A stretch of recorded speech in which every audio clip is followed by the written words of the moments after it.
Hello, my name is Mark Konrad, and I'm the Executive Director of Global Importune.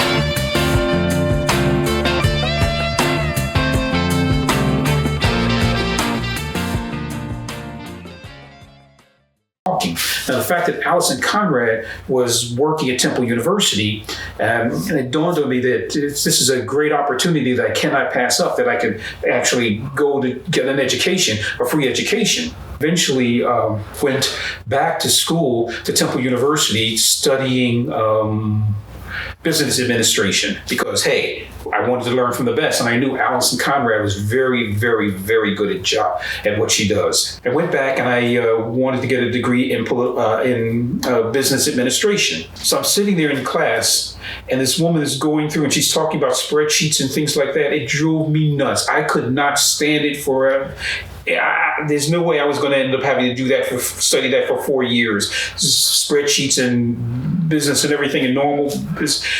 I had to get out. So I eventually ended up changing my major to political science. That's how I became interested in more in political science. And the fact that I had been following a lot about political stuff from the news by working at Broadcast Information Services because I was watching the news. I studied political science for 4 years at Temple University and graduated from Temple University with a degree in political science in 95, I think.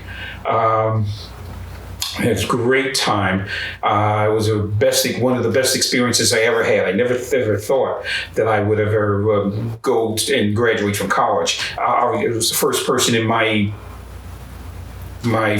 definitely my family that had graduated from college in my age group. I was the type of student that professors either loved or hated because I was there to learn. I was there to understand. So I was a challenging student. So if they said something that I didn't understand, I would challenge them and say, well, why is this? I got the reputation for being that guy, either the guy that, challenged them and made them, work and feel comfortable about what they were teaching, or that guy that was the pain in the ass. My favorite story, I can tell you, one of them, political science. So I'm in a political science class, and it's being taught by a graduate student. I don't remember the woman's name, but she was a graduate student, and she really wasn't, she took my questions as a challenge. I was sitting in the back of the room one day with this guy, and this was during the Clarence Thomas affair. The Clarence Thomas affair involved Anita Hill, and basically it was the first real big issue about sexual harassment and in the workplace. And Clarence Thomas was at that time, he was the nominee for the United States Supreme Court. And Anita Hill had come and claimed sexual harassment about him. And so it was this big thing. And so people were talking about sexual harassment issues. And so I'm sitting in the back and talking with this guy, Duck. And we're talking about political science, he and I. And the class hadn't even started yet. So class starts and we stopped talking. But she saw us talking. She said, so what were you guys talking about? And I said, we were just talking about deep throat. And what we meant was, and we explained it to her, deep throat of Watergate scandal. Watergate scandal basically was, I mentioned about Richard Nixon and political shenanigans. Deep Throat was the guy, the informant, who met with the reporters and talked about the Richard Nixon scandal in background. He was called Deep Throat. It had obviously reference to the porn movie, but that's what his name was. So we said to her, we're talking about Deep Throat. So she eventually then went to her supervisor and then said that we were sexually harassing her. So I had to go and explain to her supervisor that, no, I'm not challenging her. I'm not trying to make her feel silly. We were talking about Deep Throat, the political operative during the Watergate scandal. While I was with Allison Konrad, as I said, I'd been involved in the peace and social justice movement. And One of the other professors was a guy named John Deckup. And John Deckup's wife was a member of Amnesty International. And she invited me to an Amnesty International meeting in 1990, I think, 1989, 1990 or so. And so that's how I originally became involved in Amnesty International. Amnesty International, what they do is, well, they still do it now, actually. What they'll do is they will choose the group was 427 or group 428, Chestnut Hill.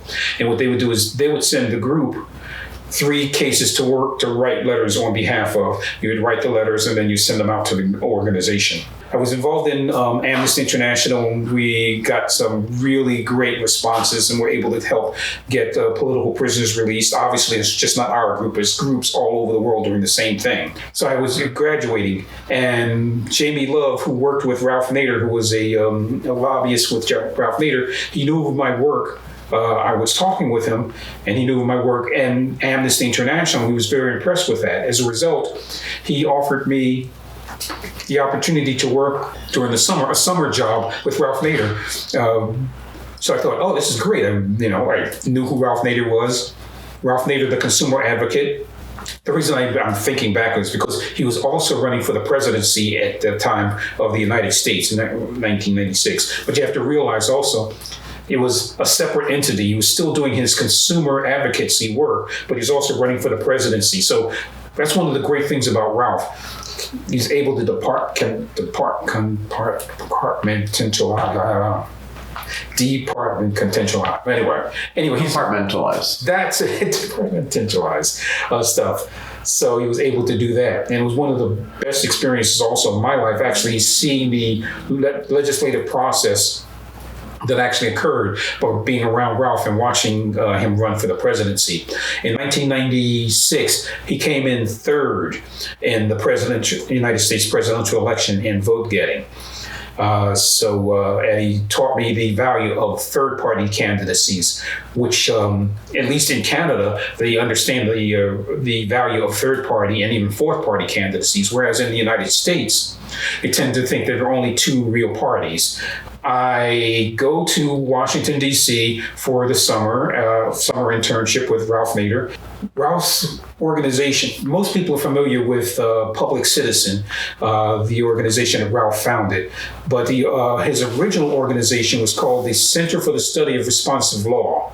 Public Citizen came later, actually, so I worked at the Center for the Study of Responsive Law with Ralph Nader. His office actually was right down the hall from where I was working, so I got to know Ralph really well. One of the reasons I got to know Ralph really well is because I was in Washington, D.C., and Allison was still in Philadelphia, Pennsylvania, teaching at the university. I could eventually get a job in Washington, D.C., and then Allison come to join me in Washington, D.C. That was the thing. Because eventually I was hired full-time for Ralph at the Center for the Study of Responsive Law. So there have been a number of people who are have influenced me a lot. Obviously, Ralph Nader. Some of my other influences have been Abby Hoffman, the 1960s anti-war activist and environmentalist as well. Bobby Seals of the Black Panther Party, who I've had a chance to meet with. And he was in the Philadelphia area where I lived at that time. And Michael Moore, the filmmaker. And ironically, Michael Moore had actually worked with Ralph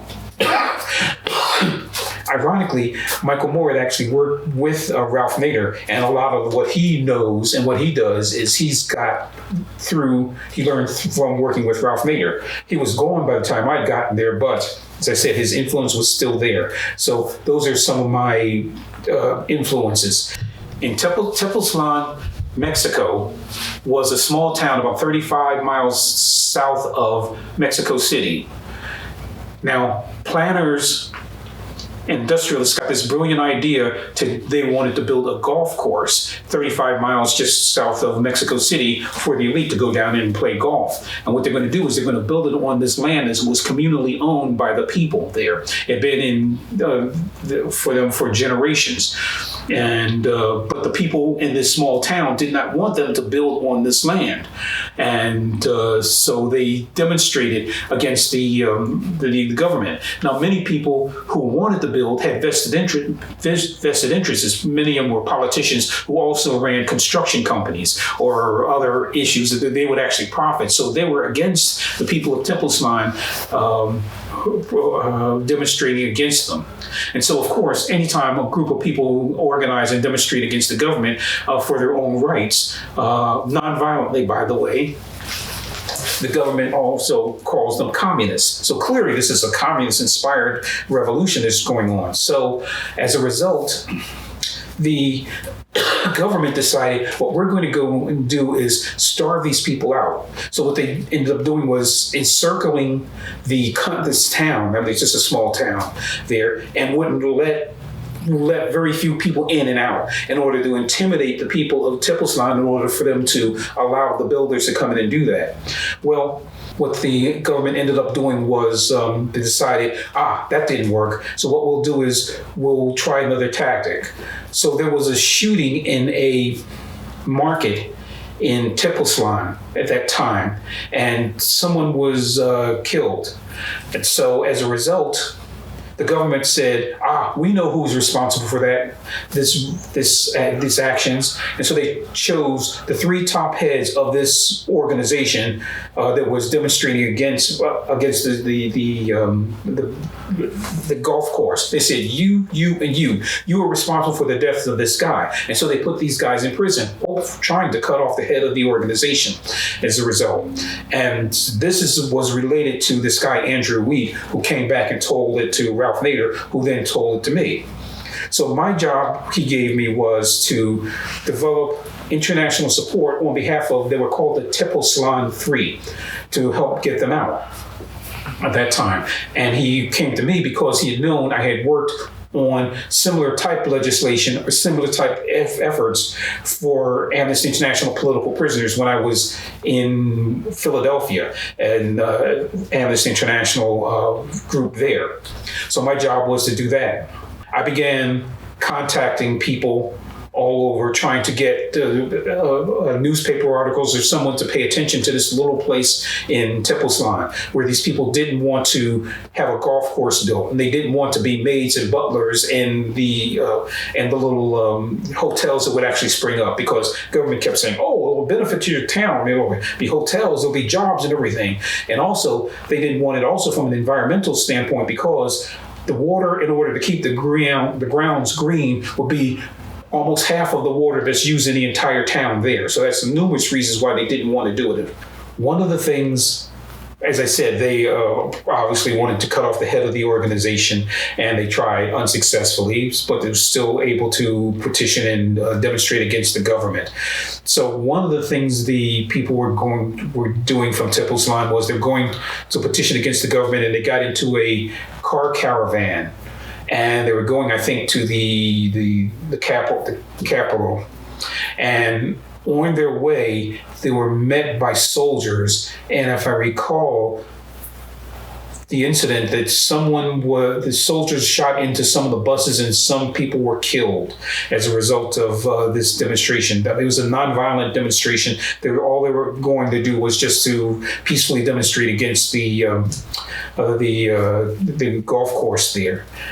This Jack Nicklaus style golf course they were wanting to build. So eventually, as I said, a few people were killed during the excursion, and I think that was one of the catalysts that helped me get more interest in the Temple Sline 3, even though it took quite a while for the Temple Sline 3 to be eventually released. I contacted members of the press. No one was interested. I talked to members of Congress at first. It was a small little thing. No one was interested. So eventually I ended up doing was talking to people that I knew first, my personal friends, and I decided I would do a letter writing campaign on behalf of the Temple Sline 3. And so I would go to people, and as I said, people say, no, I don't have the time to do this. I can't do it.